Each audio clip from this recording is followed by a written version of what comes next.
Jo, no, asi to bude na dlouho, no. Dokonce možná na hodně dlouho. To. Musíš jet někam daleko? A co ty? Musíš zase datlovat do počítače? No ano. Ano, jasně. Musím. Pa.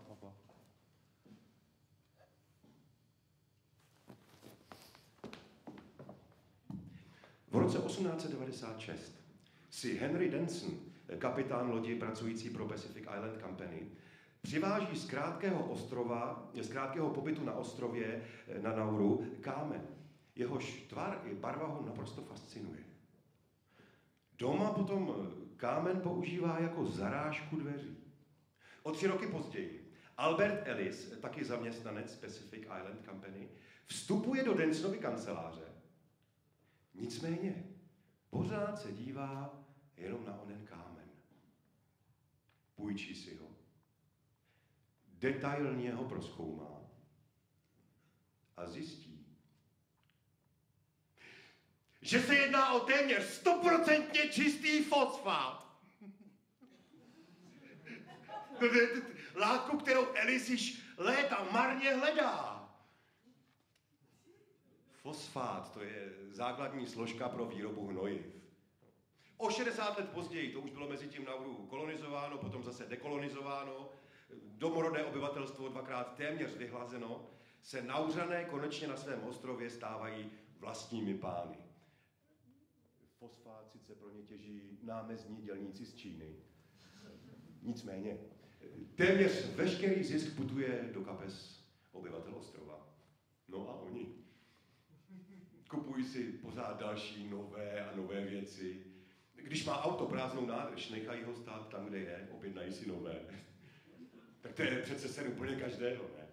Být nesmírně bohatý a bez práce. Já jsem to druhé. No, jsem bez práce. Ano, už zase. Jednou si dole, jednou nahoře. Nahoře už jsem byl. Když jsem posledně přišel o práci, tak se tahle ta rodina rozpadla. Takové 4 body ve 4 rozích. Bylo to nesmírně namáhavé a taky trochu pokořující spojit tyto 4 body opět do kruhu. Nejšťastnější den v mém životě. Pozor, vyletí ptáček.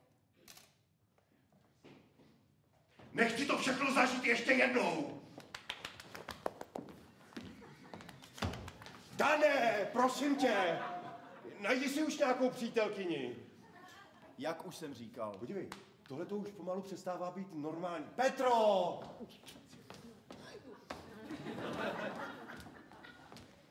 No tak ho nech, no, objevuje sám sebe a svoje tělo. No, není to už trošku starý, že už mu je... Kolik mu vlastně je? Něco okolo 20, možná 19. Je mi 18. No, a nebo ho můžu vzít do bordelu. To se tak dělávalo dřív, víš, k nějakým narozeninám, třeba k 16. 16 nám? No, co klidně i dřív. Hele, otec vezme syna za ruku a odvede ho ke své oblíbené děvce.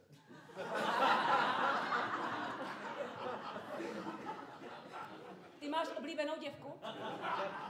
Já ne, tak to bylo dřív. Vzal tě tam tvůj otec, nebo ne? Samozřejmě, že ne. No, to je vidět. Hele, co to má jako znamenat, co? Mohli byste s tím konečně přestat? S čím? Ty bláho!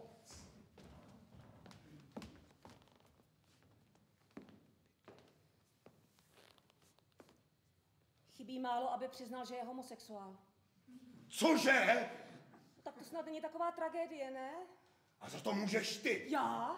No ano, kdo ho tenkrát přihlásil na voltyž? Chtěla jsem, aby sportoval. Sportovat, prosím tě.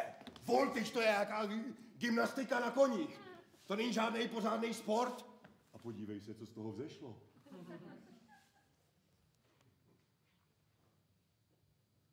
Nikdy na voltyži nebyl. Cože? Byl tam jen jednou, aby si to zkusil. Počkej, ty si ho měla o 1 den v týdnu víc, aby mohl chodit na voltyž, ne? Ano, je mi to líto.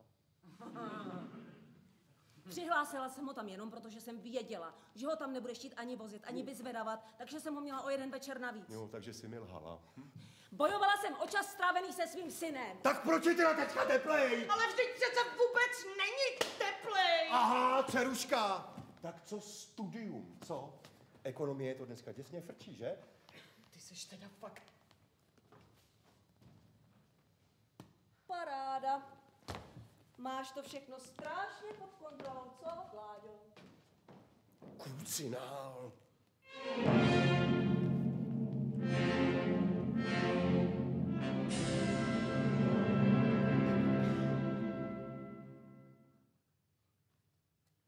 Myslím, že existuje souvislost, proporcionální vztah mezi věkem a tajemstvím. Čím je člověk starší, tím víc tajemství v sobě nosí. Jakoby je sbírá. A dával si je potom ve svém nitru do malé sametové krabičky. Zamknul ji malým zlatým klíčkem a zamčenou uložil do ohromného těžkého trezoru. Tak daleko a hluboko, že už ani sám majitel si nevzpomíná, co za tajemství to vlastně v té krabičce, v tom trezoru leží. Takže když je ta krabička plná k prasknutí, je už úplně bezcenná.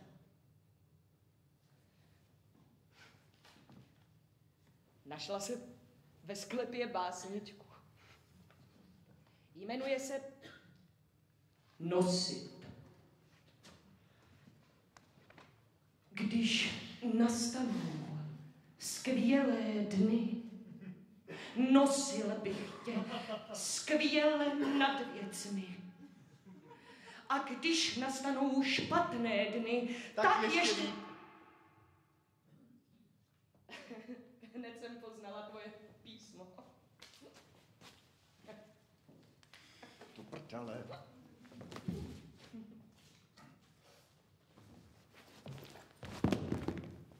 To prdele. To prdele. To prdele. To prdele. To prdele. To prdele. To prdele. To prdele.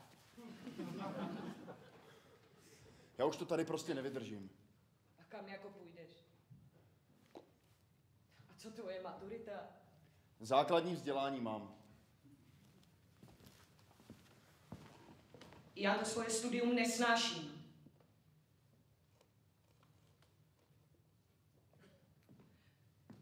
Šiju teď s jednou kámoškou oblečení.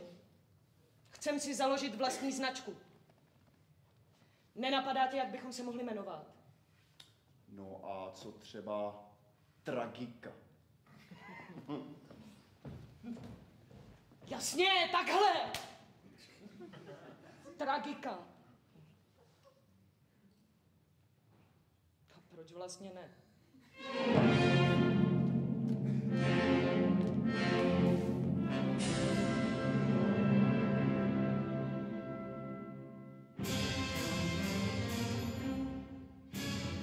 V 9 vyrážím z domu.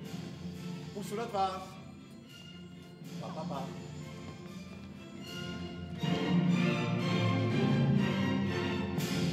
A honem do auta. Oficiálně mě čeká dlouhá cesta, služebka samozřejmě. Mám v úmyslu se vrátit domů až tak v 5:30, v 6. Dřív se stávalo, že jsem se vracel domů až po 9. Po 9. Co pomáhá, jsou veřejná prostranství s dobrým maskovacím potenciálem. V nejlepším případě parkoviště. Tam nemůžu nikoho potkat.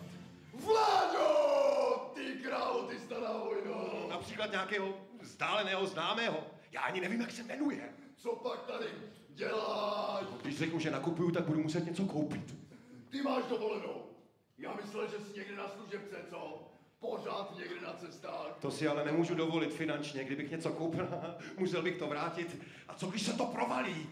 Potkala jsem toho, no, jak se jmenuje?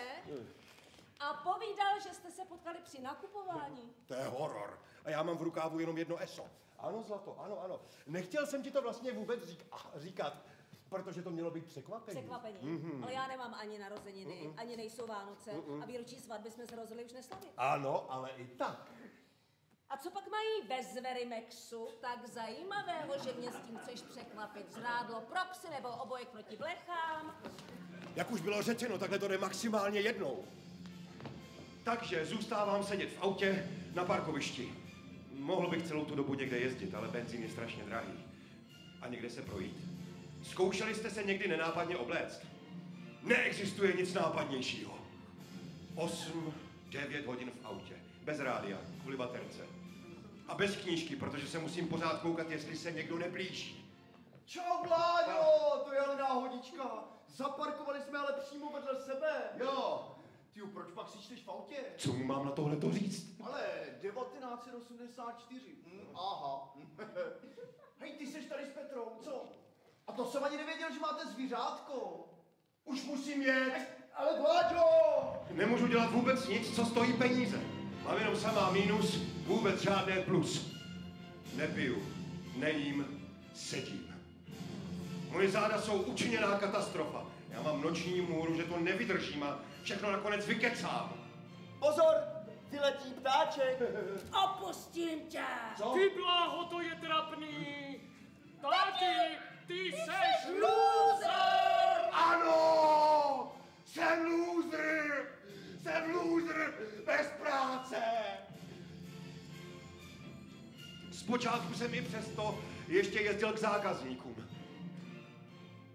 Vladimíre, to je ale náhodička, jak se vám daří? My jsme na dnešek domluvení. Ne, prostě jsem se jen tak stavil. Ale to je od vás ale milé. Nedáte si kafičko? To je zadarmo. Morávek povídal, že už pro něj nepracujete. Ano. Teda ne. Jakože chci říct, že je to tak. No jo. Ta nová média, co? No jo. To zase všichni přecenili, no. To vám byly ceny. 3, 4, 500krát nad normálem. No nemám pravdu, co? No, vlastně máte. No jo. Jej, já bych tady s váma ještě hrozně rád klábosil, ale musím, jinak skončím jako vy. Všechno je to jako bazén sežralky, no. Možná, že jste na tom dokonce ještě i líp. No jo, tak si to kafičko dopijte a dejte o sobě zase brzy vědět. Ano, dám. Člověče, hlavu vzhůru. 8 hodin v autě. A ještě vám někdo drtí ego.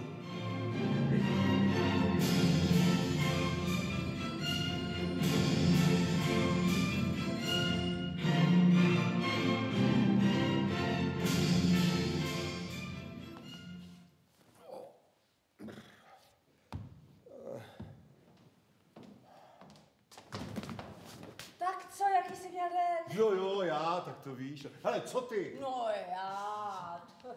Hele, viděl jsem tě sedět v jedné kavárně. Co? To jsi mě musel s někým splést? Ne, myslím si, že ne. A co jsi tam dělal? Nemůžu si dovolit ani kafe. Hrozně rád bych prodal to podělané auto, ale to ani při nejlepší vůli nešlo. Ty jsi vyklízel sklep? Tak Dan byl jediný, koho ty staré krámy zajímaly. No, teď nic neříkám, přijde mi to dobrý. Jo? Napal z toho něco? Ale jo. Hele, ozval se ti někdy? Napsal mi pohled. Ne. Krucinál.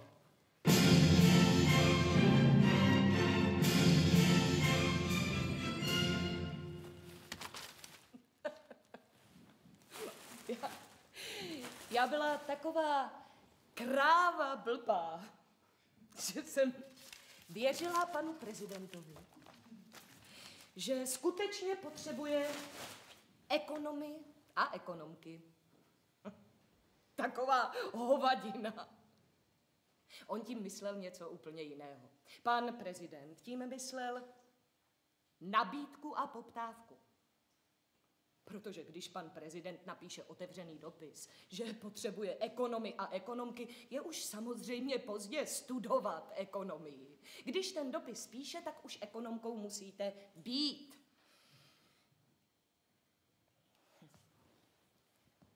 Představte si, že vaše zaměstnání je akcie. Má nejvyšší hodnotu, když je nejvyšší kurz. A kdy je nejvyšší? když je vysoká poptávka a nízká nabídka. Když pan prezident píše ten dopis. A kdy je nejnižší? Když všichni idioti v republice poslechnou pana prezidenta a stanou se z nich ekonomové. Nabídka, poptávka. A já studuju ekonomii, fakt. A v tom je taky náš trik s těma hadrama. Vytváříme poptávku díky zdánlivé exkluzivitě. No, přitom ty věci šijeme úplně normálně. Obyčejná látka, obyčejný střih, ani to nevypadá nějak hodně hustě. Nemáme žádný web, žádný obchod, žádnou distribuci, ani neděláme modní přehlídky. U nás si můžete objednat jenom telefonicky. Takže nikdo neví, jak to, co si objednal, bude vypadat. A to právě lidi rajcuje. Protože když lidi nevědí, co dostanou, když si něco objednají, objednávají jako vzteklí. A zatím vším jsme jenom dvě, Zuzka a já. Sedíme v dílně a ve dne v noci šijeme.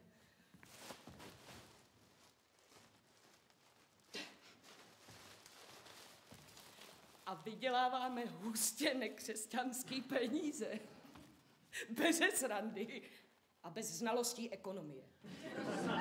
Prosím tě, neslyšela jsi něco o Danovi? Taky jsem o něm nic neslyšela. Tak v tom případě napsal jenom mě.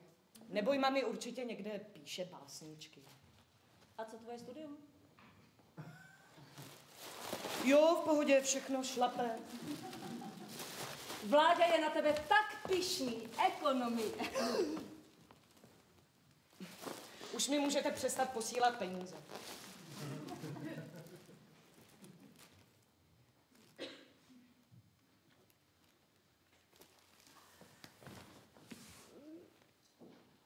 Co je? Vyhodili mě z rozhlasu, protože se naše stanice spojila s jinou. Fakt? Vláďa se celý den lopotí, všechno je jenom na něm. To mě mrzí. Trvalo mi to skoro půl roku, než jsem našla něco jiného. Je, takže už něco máš, super. A kde pak? No, v jednom baru. Ty bláho, mami. To je teda...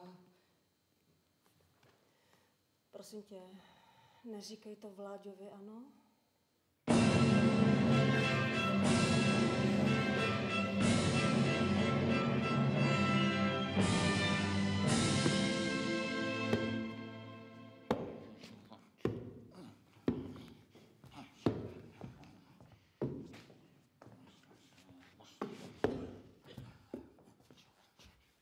Malý barčík.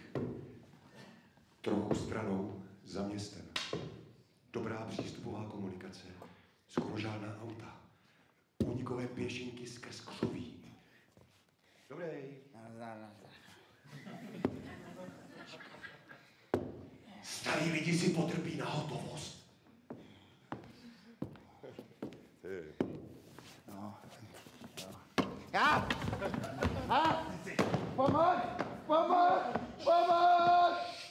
Nevidí, neslyší a nikdo jim nevěří.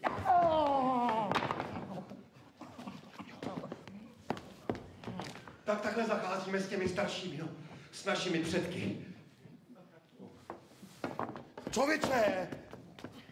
Moje dcera studuje, já musím platit nájem, splácet druhou půjčku a to podělaný auto.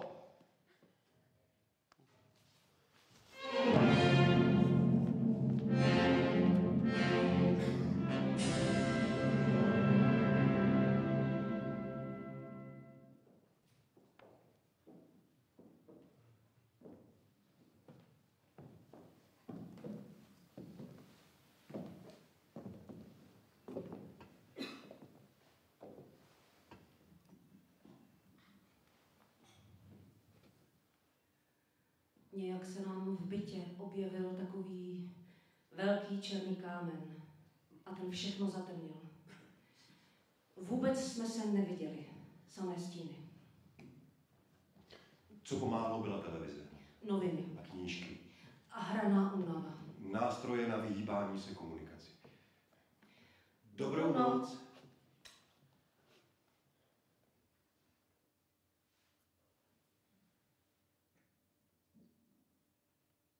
A potom hodiny ležíte bdělí vedle sebe v posteli.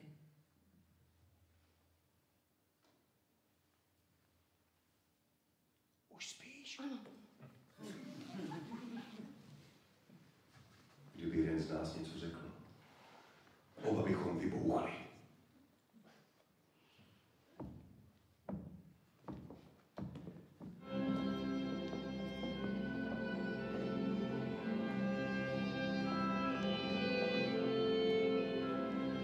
Na tom parkovišti jsem si pořád říkal, kdyby tak byla noc i přes den, jo, tak to by bylo něco pro mě.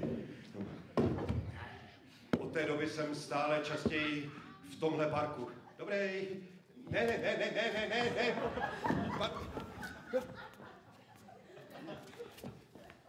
No, každopádně jsem si chtěl najít něco jiného. Něco skrytějšího. Něco, kde by mě nikdo nenašel, protože by mě tam nikdo nečekal. Ale i kdybych tam někoho potkal. Vladimíre. Žádná jména. Ano, zůstane to mezi námi. Jistě. Já jsem tady vlastně poprvé. No jo. Já něco takového taky vůbec nedělám. Já to totiž nemám zapotřebí. No. Jasně. Existují jen 2 místa, kde je i přes den noc a kde oficiálně ještě nikdy nikdo nebyl. Za prvé hrob a za druhé bordel.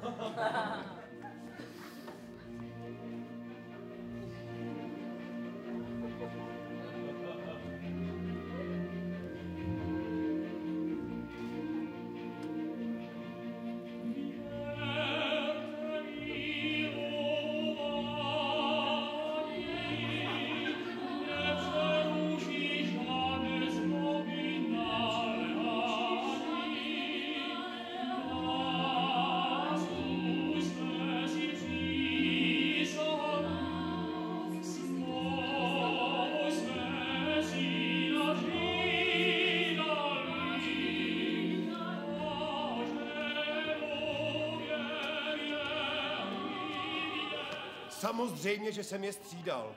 Byl jsem pokaždé v nějakém jiném. No a potom jsem tam seděl a 8 hodin cucal jednu kolu. 120 korun. Za perfektní skrýš, no. Tak co, brouku, dáš si ještě? Ano, hajzlu! Existovala jenom jedna osoba, kterou jsem tady nechtěl potkat a kvůli které jsem byl ostatně tady. Tak co, dáš si ještě kolu? Ne, díky. Co ty děláš tady taky? No ne, já tady jenom obsluhuji. A ty? Já se tady schovávám. Před tebou.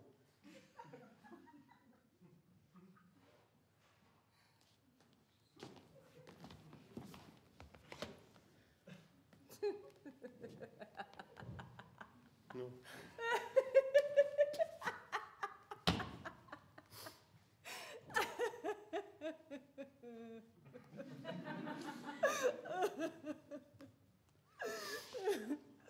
Láďo, pojďme domů.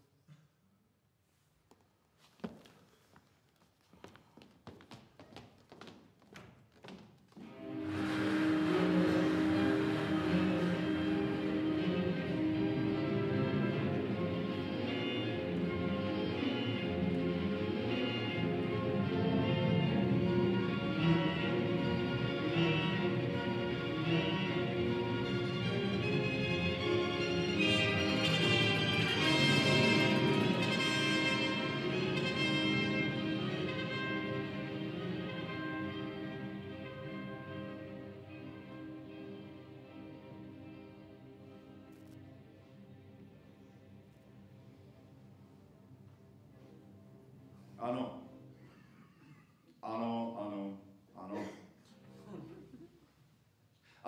roce 2000, první desetiletí, to ještě všechno šlo. Všichni společně. To bylo velké heslo. Všichni společně. A taky se to vážně zkoušelo.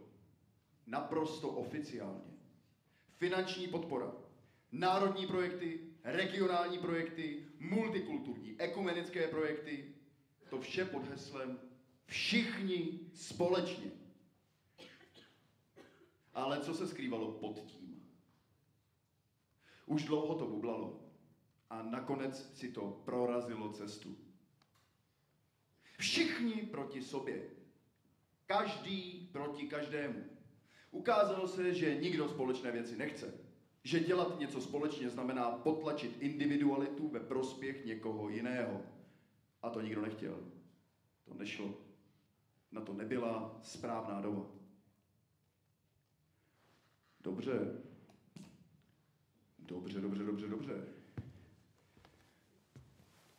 Zpětně teď každý říká, že už to bylo dlouho cítit ve vzduchu a že už to bylo tady.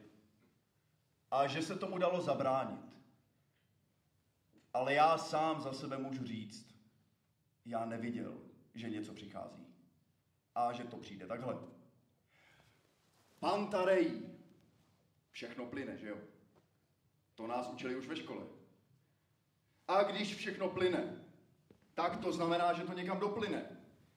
Ale když někdo tvrdí, že celou tu dobu věděl, že přijde tohle, tak já sám za sebe můžu říct, že jsou to všechno hlupáci.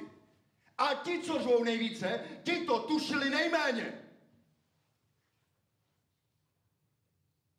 No hele, já tady nechci vytahovat nějaké srovnání s jinou dobou, kdy lidi taky potom zpětně říkali, že už to dlouho věděli. No, anebo že to právě nikdo nevěděl, co? No jo.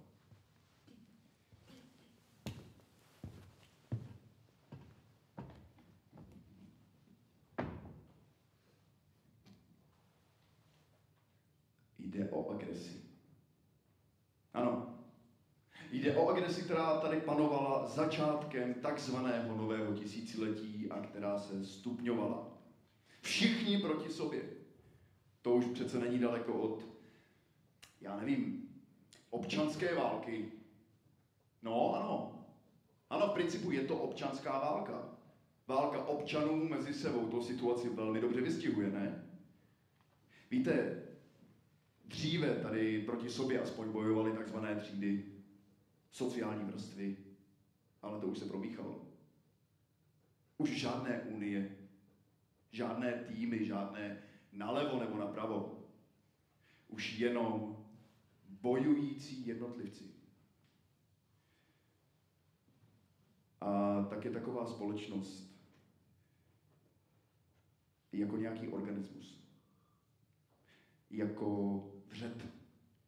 Jako houf buněk, který se množí takřka explozivně.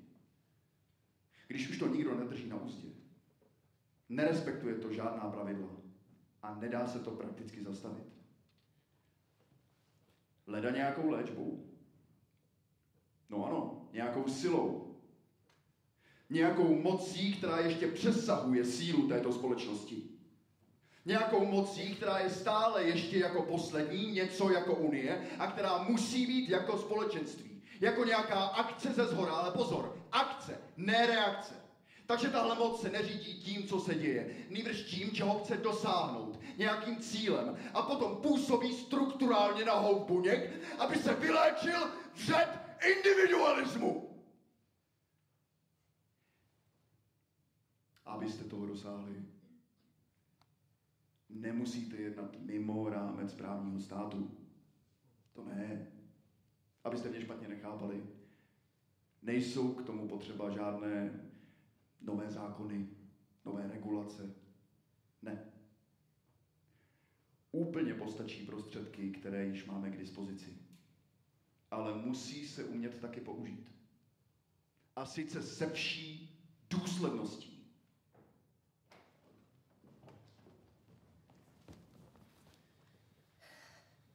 Zuzka a já jsme v téhle dílně prakticky bydleli.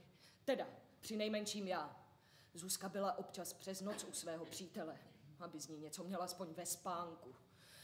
Ale já byla prakticky 24/7, jak se dneska říká, v dílně. Čili non-stop. A nejlepší na tom všem je, že je to skvělý. Stojíte na vlastních nohách.